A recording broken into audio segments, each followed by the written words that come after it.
like to be the President of the United States? I really don't believe I would run, but I would like to see somebody as the President who could do the job, and there are very capable people in this country.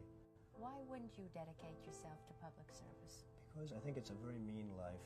I would love and I would dedicate my life to this country, but I see it as being a mean life, and I also see it as somebody with strong views and somebody with the kind of views that are maybe a little bit unpopular, which may be right, but may be unpopular, wouldn't necessarily have a chance of getting elected against somebody with no great brain but a big smile. I know people have talked to you about whether or not you want to run. Would you ever? Probably not, but I do get tired of seeing the country ripped off. Why would you not? I just don't think I really have the inclination to do it. I love what I'm doing. I really like it. Also, it doesn't pay as well. No, it doesn't. But, you know, I just probably wouldn't do it, Oprah. But I do get tired of seeing what's happening with this country. And if it got so bad, I would never want to rule it out totally, because I really am tired of seeing what's happening with this country, how we're really making other people live like kings, and we're not. I think people, I don't know how your audience feels, but I think people are tired of seeing the United States ripped off. And I can't promise you everything, but I can tell you one thing: this country would make one hell of a lot of money from those people that for 25 years have taken advantage. It wouldn't be the way it's been, believe me. But you might be classified as an Eastern Republican. Fair? Well, I guess you could say that, yes. Which means kind of a Rockefeller, Chase Manhattan Republican? I never thought of it in those terms. How do you define it? Are you a Bush Republican? No, I think I'm really, the people that I do best with are the people that drive the taxis. You know, wealthy people don't like me because I'm competing against them all the time, and they don't like me, and I like to win. The fact is, I go down the streets of New York, and the people that really like me are the taxi drivers and the workers, etc., etc. I mean, I really get it. Why are you a Republican? I have no idea. I mean, I am a Republican because I just believe in certain principles of the Republican Party. You have flirted with the idea of politics. Now you're here at your first national convention. Does that get you interested in possibly making the plunge? Now you have to tell me something. Who told you I flirted? Well, I didn't know that I flirted with. Well, you took out full-page ads in the New York Times to talk about your foreign policy. Some people would say... I do feel very strongly about the country. I love the country. I know from a common-sense financial standpoint that something has to burst. When a country is losing billions and billions and billions of dollars a year, and when other countries are making hundreds of billions of dollars, something is going to burst, and it's going to start here. I know it. It's a question of when. Would you really like to take over and run the country as you have run your organization? I would much prefer that somebody else do it. I just don't know if the somebody else is there. I don't know if we have the kind of advocate that you need. We need major surgery. This country needs major surgery. Are you the surgeon? I think I do a fantastic job, but I really would prefer not doing it. I hope that somebody comes along who can be an advocate, and I think that somebody will be so popular But you haven't seen anybody. He or she will be the most, but I don't see it now. I wish that person were there. I have never understood how somebody throughout this country didn't sue the United States government and have that overturned. I mean, you had people, investors, investing over a 10-year period for under a set of conditions. The rules were changed for the government, but they weren't changed for us. I mean, it was an incredible circumstance that happened. They changed the rules on taxes. I mean, you have some incredible situations where people guaranteed personally a stream of payments to be paid over a 10-year period based on a stream of tax benefits for perhaps a very good job, like a low-income housing development. Nothing wrong with that, a very positive thing. And after 2 years, they got wiped out with the taxes, and yet they still owed all of this money. And many of these people, most of these people, had to declare bankruptcy. They couldn't pay it. Well, I just hate what's happened to this country. We've gone to a country that's no longer respected. We're in a war that we should have never, and by the way, I'm worse than any hawk there is in terms of military and in terms of defending ourselves. But Saddam Hussein didn't knock down the World Trade Center. He had nothing to do with it. And there were no weapons of mass destruction. You know, nobody talks about the soldiers that are coming back with no arms and no legs. And I saw at Mar-a-Lago on Mondays, I make Mar-a-Lago my club that you know about. In Palm Beach. I make that twice now. On a Monday, I let returning Iraqi injured soldiers come to the premises. The most beautiful people I've ever seen, but they're missing arms and legs. They're with their wives. Sometimes they're with their girlfriends, and the tears are coming down the faces of these people. The head of 3M said that President Obama is anti-business. Do you get the same feeling that he does? I don't see him necessarily as anti-business. I think that he hasn't dealt with the people that you've dealt with and that I've dealt with. I deal with China, as an example, a lot. It is never easy. I just think it's ridiculous that we allow them to do what they're doing to this country with the manipulation of the currency that you write about and all of the other things that they do. And frankly, if I were them and if I could get away with it, I take my hat off to them, frankly. They do get away with it. The good news, Steve, our product is much better, but with the manipulation of their currency, it's very, very, very hard for our companies to compete. Any politician, do you think, has the pulse? Anyone running for president has the pulse of what you know about the economy? Well, the biggest problem is something I never hear about. I told you about it once. Every time they lower interest rates, the cartel, because I call it a cartel, the illegal monopoly, raises oil prices, okay? So what happens is every time interest rates go down, oil prices go up, and it's the same number. I mean, practically the same money.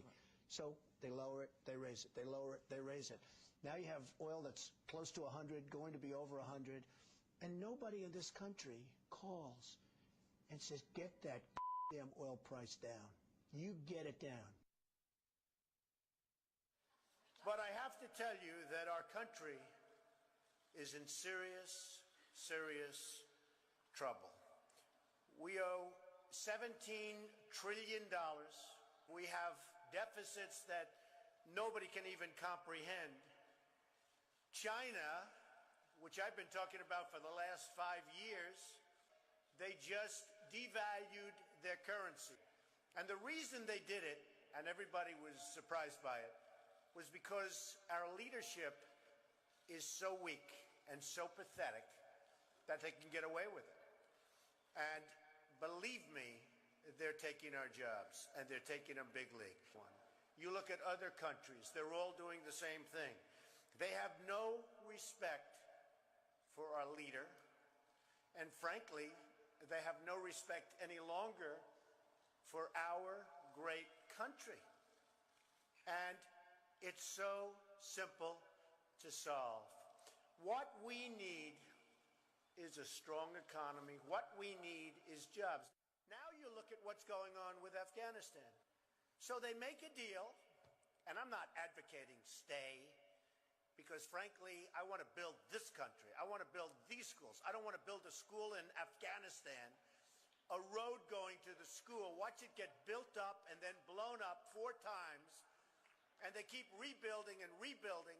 And you go to Brooklyn, New York, and you can't have schools. You go to Iowa, you can't. You go to wherever you go, and you can't have schools.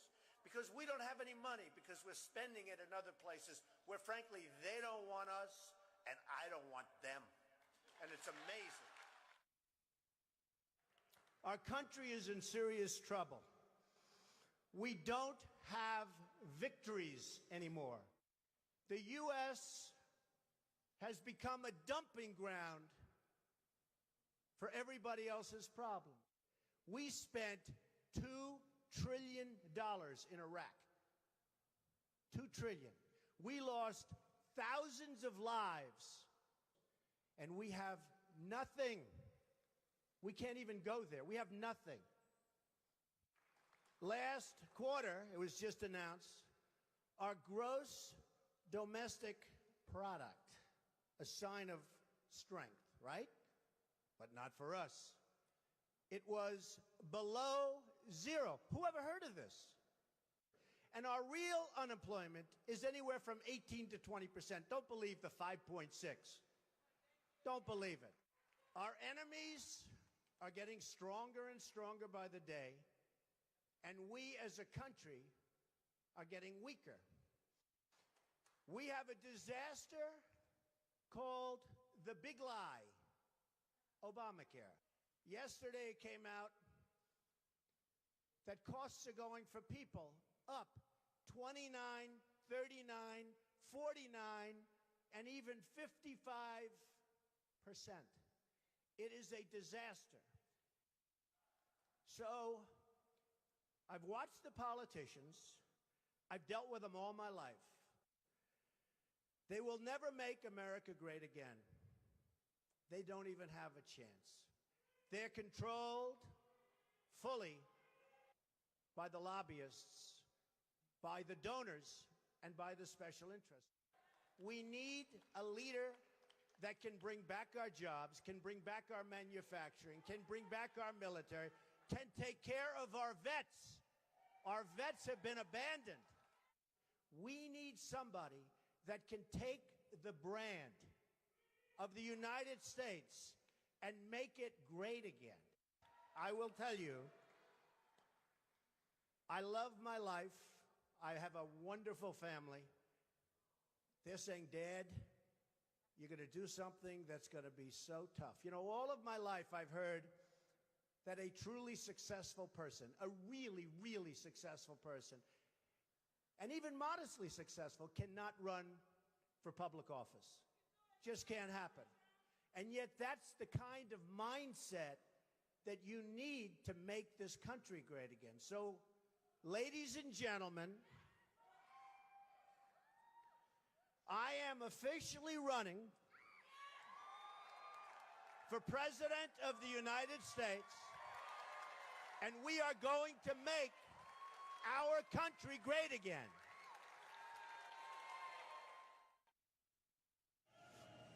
Friends, delegates, and fellow Americans, I humbly and gratefully accept your nomination for the presidency of the United States.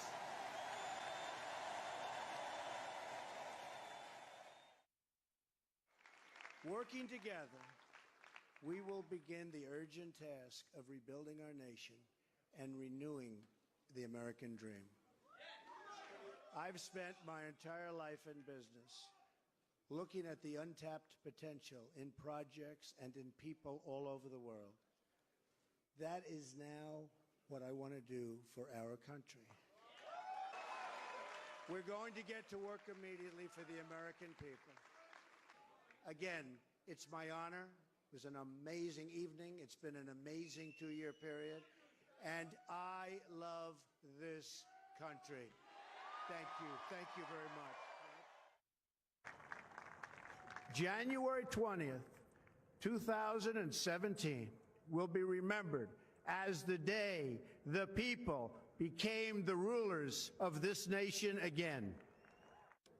The oath of office I take today is an oath of allegiance to all Americans. We assembled here today are issuing a new decree to be heard in every city, in every foreign capital, and in every hall of power. From this day forward, a new vision will govern our land.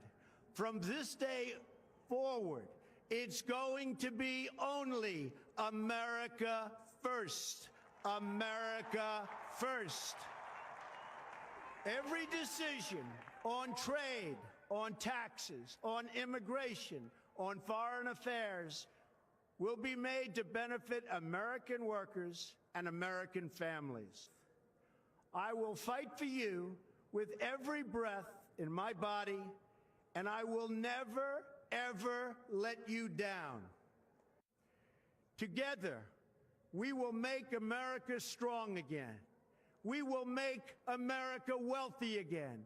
We will make America proud again. We will make America safe again. And yes, together, we will make America great again. Thank you, God bless you, and God bless America. Thank you.